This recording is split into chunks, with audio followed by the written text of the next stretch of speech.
Okay, my beautiful friends, we did it. What did we do?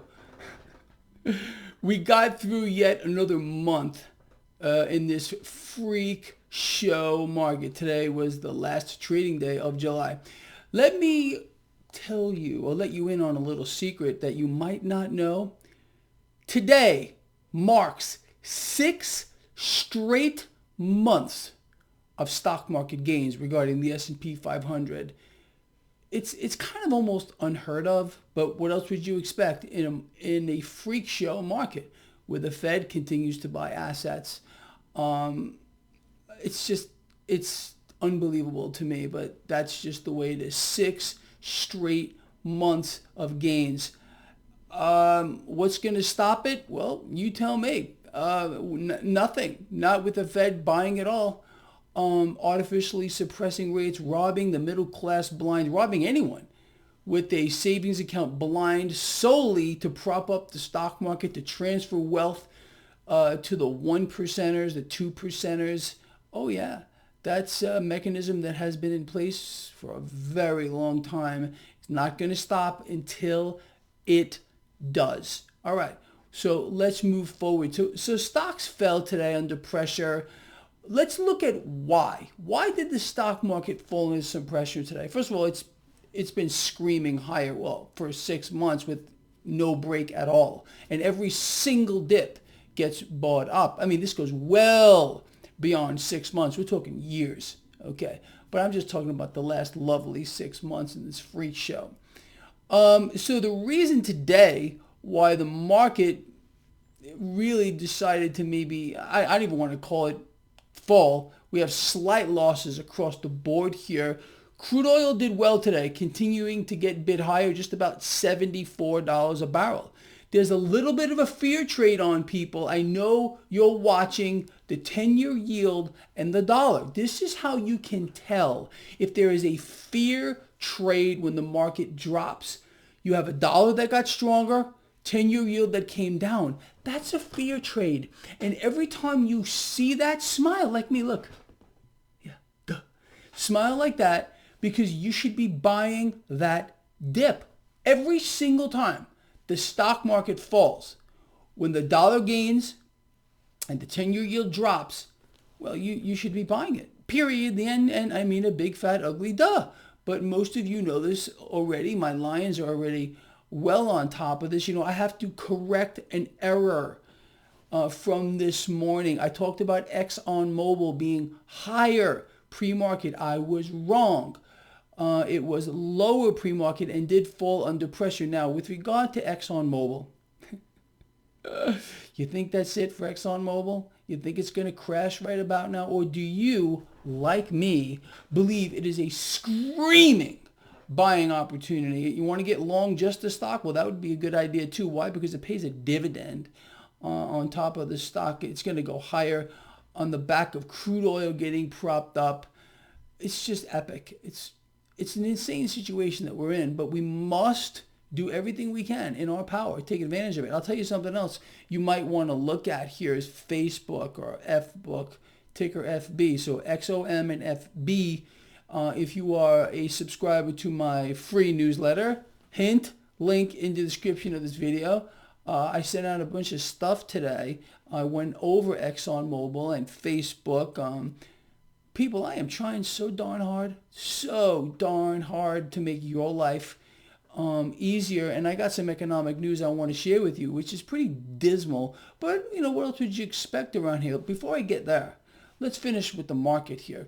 So, although, so we had this fear trade in the market, clearly, dollar stronger, 10-year yield lower, cash making its way into the debt market pushes 10-year yield lower.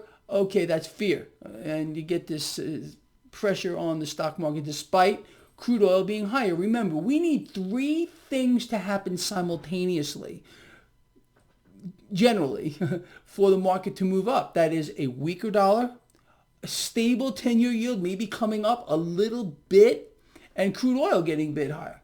Without that, it's kind of difficult for the market to put on substantial gains. Now, again, this is not infallible, but it is extremely accurate. I'm going to say 90% of the time. So if you watch just these three things, if you know where to look, and you can find this all right here on my website, traderschoice.net, you are hooked up, okay?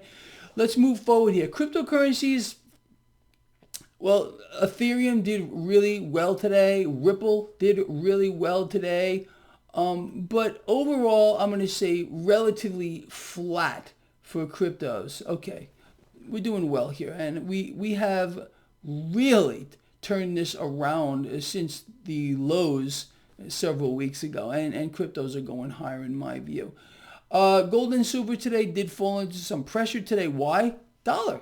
When the dollar gets stronger like that, these things, gold and silver are priced in dollars, okay? You tend to see weakness in commodities. Not all of them. Look what happened to crude today. I mean, crude went up despite it. I mean, look, the fakery that is going on in the market with regard to crude oil is off the Richter scale. Same thing with gold and silver. As a matter of fact, commodities right now are also in some kind of a distorted state of affairs, just like everything else. There's nothing today, nothing at all has a real freaking price discovery mechanism behind it when you have a central bank essentially taking the largest part of the market, the debt market as a whole, and rigging it to the highest possible order. It's not going to stop.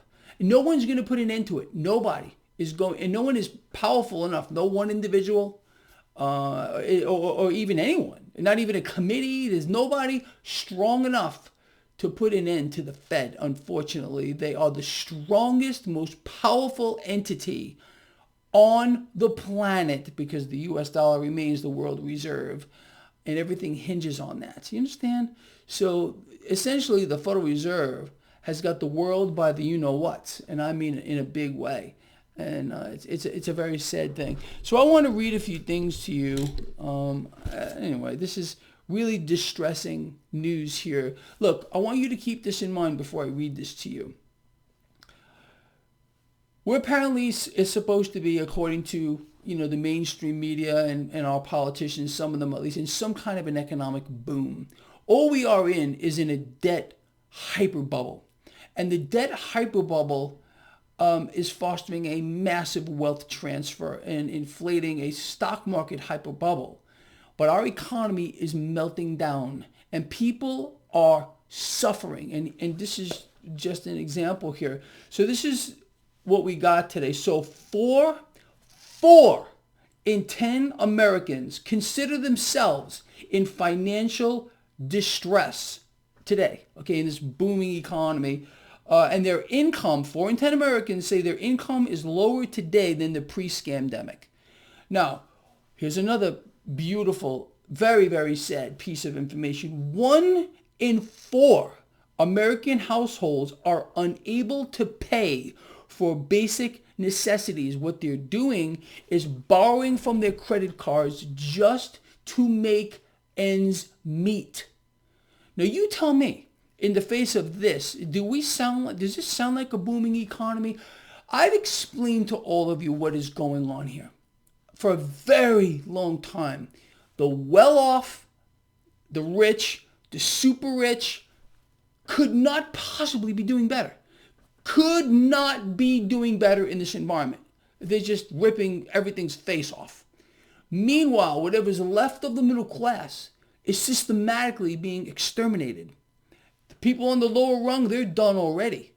But the people caught here in the middle, whoever's left, trying to claw themselves higher, that are in the middle class, they're basically done right now by design. This is a wealth transfer effect. This is a feudal system that's being thrust upon us. I have said for a decade, longer than a decade, that we were marching into a new feudal system. Okay? Extreme haves, extreme have-nots. The history books are going to be rewritten without a middle class. Right now, they're being squeezed to death. People, listen to these numbers. 4 in 10 Americans consider themselves to be in financial distress.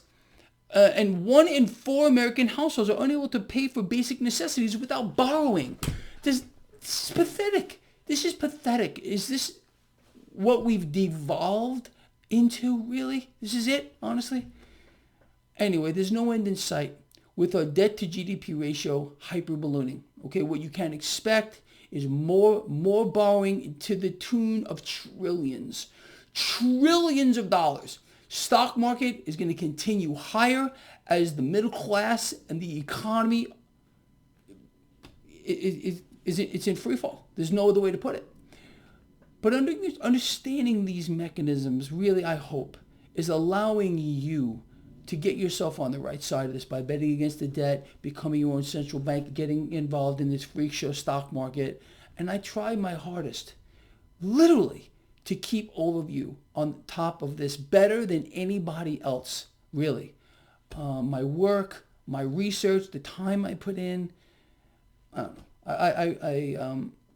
I hope it's working for all of you with all my heart. I really, really do. All right, people, that's it. It's Friday, so let's bring it in. Bring it in. Nobody's looking. Get closer, okay?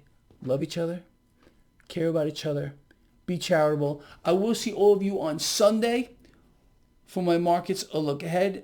I believe you're going to see the Crypto Kid tomorrow. If he fires over a video to me, he's going to do a gold and silver report. Pay attention to that.